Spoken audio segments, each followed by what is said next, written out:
you want me just to get into it? Yeah, 10 minutes, you know the drill. 10 minutes, 2 minutes, I'll tell you to, you're getting close, and if you want us to ask you some questions, which is always useful, please consider that. Okay, cheers. Yeah. I was going to be short and sweet on the talk side of things and leave it open for questions is what I figured would be most useful. What I've just sent you around is, I just thought this was a little bit of bedtime reading for you all.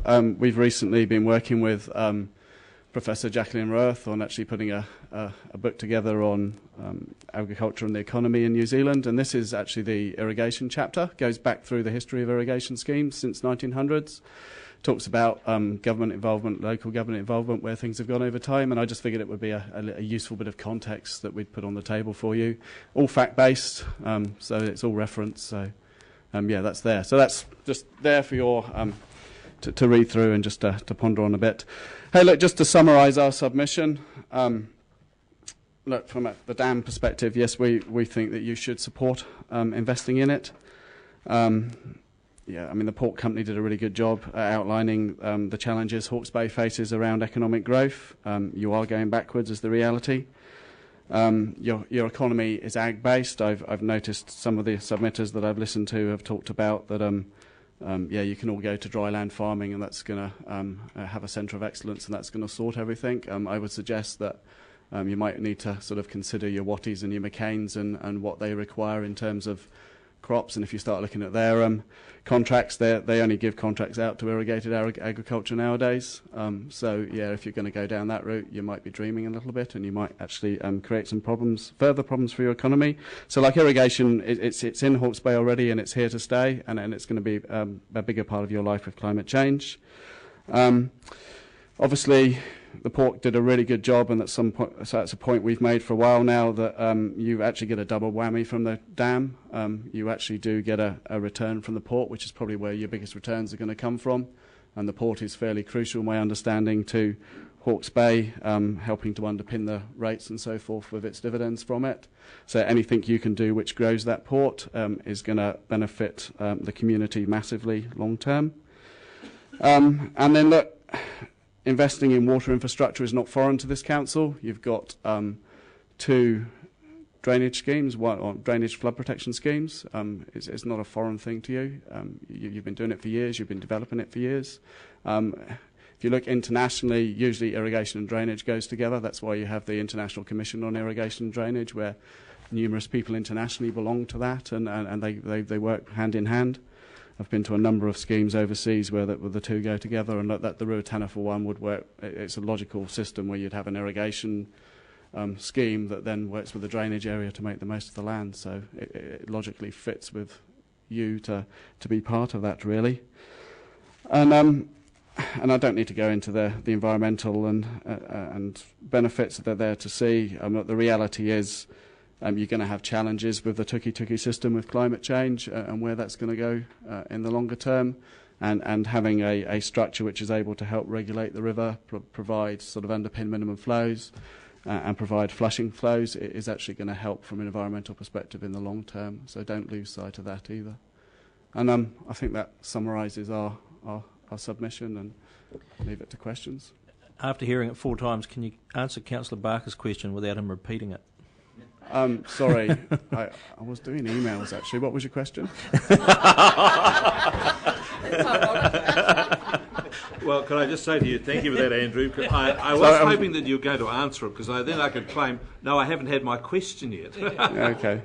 My question is that when the council comes to make its decision on whether or not to invest $80 million into the Ruatana for water storage scheme, should it exercise the highest standards of fiduciary duty? Should it have access to all of the information, business cases, business plans, completely updated with no exceptions to it? And should the councillors assure for themselves that the conditions precedent are met, not rely on others? So to ensure that if there's the trigger point is 40 million cubic metres, assure themselves that there is 40 million cubic metres of water guaranteed, unconditionally to take, and guaranteed to supply. Around how do I answer that question? I mean, obviously as councillors you're going to have as much information as you feel necessary to make that decision in your situation. look, the reality is with I mean, I've been involved with quite a lot of irrigation schemes down in Canterbury, of which local government has been investing in. And yes, you're never going to have all the answers, is the reality with some of these things. So, I mean, yes, it's probably more of a personal, individual, councillor by councillor as to what you actually need. But at the end of the day, when you start looking at the macroeconomics of it and all the rest of it, it does stack up. The whole thing does work. The fine details of the business case and all the rest of it, I mean, look, that will be tweaked and that will change over time. That's the nature of an irrigation scheme. It's ever changing. And look, I've never seen a business case that actually looks like the business case by the time the things actually come to fruition 10 years later. Usually uptake rates and all the rest of it are far faster than actually expected. I mean, if you look at, North Otago irrigation scheme, theirs was based around sort of 5-10 year uptake, and within 2-3 years, they've got full uptake there based on the water. So, I mean, just from our perspective and what we see around the country, it's a bit of a no-brainer what you've got on your hands here. But it is going to require you guys to sort of be quite bold and actually sort of put your neck out and say, actually, no, we think this is a good thing for the community and we should be invested in this. And the other thing which I think the port company made quite clear was, I mean, where are you going to take your dividends and your return here? Because actually there's some big returns that will come to you through the port as well. And what does that trade-off look like around the business case? And yeah, you seriously need to consider that. Councillor Bevan, and then Councillor Brown. Chair, thank you for your submission, Andrew. I've just got a couple of questions in regard to the numbers 12 and 13, which are dealing with these South Island schemes that you've instanced as what might happen here. And the numbers that we've seen are indicating that perhaps 30% of the water use for Ruataniwha would be for dairy schemes. Yep. Two questions. Firstly, in building these cases or examining these other schemes, have you got any idea on a per farmer basis how much dollar investment they'd have to make for reticulation schemes on their properties, average? So how much per hectare it would cost to install the irrigation is what you're talking about. Yeah. If you've got a pressure supply to the gate, which is going to provide you with, say, 3.5 bars, something along those lines, which you need to run a modern centre pivot irrigator. We generally work probably around 3,500 to 4,500 per hectare. Okay.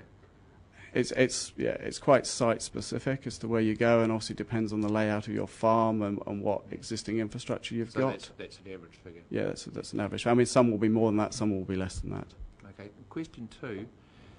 How sensitive is the return on the investment that these farmers would have to make? How sensitive is that to the price of milk? Have you done any sensitivity analysis? Like what would happen, for instance, if the milk price dropped below, say, $6 or $5.50 or something? Yeah, I mean, I think the first thing... 2 minutes left. Yeah, first thing to point out is, look, there's more to life than milk. Obviously, dairy will be a component of this dam, but the reality is in Hawke's Bay, you've got a thriving cropping industry here, so you're going to have other commodities that very much drive where this go, which is a good thing, actually, because it's going to give you resilience, because that's the one thing that does worry us in some areas of the South Island. We are becoming a little bit of a sort of a one-horse type scenario. But yeah, I mean, yeah, obviously it's sensitive to it, and it's going to be on a case-by-case basis, basically. It will be that individual farmer as to how much debt they've got behind the farm gate as to where their sensitivity is to the milk payout, basically, or the price of corn or the price of whatever it may be. I mean, it's really hard to actually say what it actually is. Because so you wouldn't unfortunately, I don't think having a stab is actually that useful, to be honest. Okay. Councillor Graham. Yeah, thanks for that. So you've done a lot of work on the South Island dams. They're cooperatives, essentially, and ours is a commercial model. Have you got any view around that, and how, which you prefer, or how the commercial model is going to work? The reality is all the South Island schemes at the moment, they're all cooperatives, mainly because they're not building infrastructure of this scale storage, and if you look at the storage schemes that are proposed, I don't think that they will actually run with a straight farmer cooperative model. I don't think it will actually be possible. I mean, if you look at Huranui Water Project, I don't think that's going to be achievable. So we're going to have to look at a different model, and the commercial model comes into it. We very much see this being a partnership between the farming community and central government and local government as investors, because we think there's probably enough in terms of local farming community investors there that they should be able to take up the slack, so to speak. But obviously they'll make the decision on that with where they go around investment. So Thank you, Mr. Curtis, and for your submission and the additional information. But bedtime reading, always good. Okay, Mike Peterson.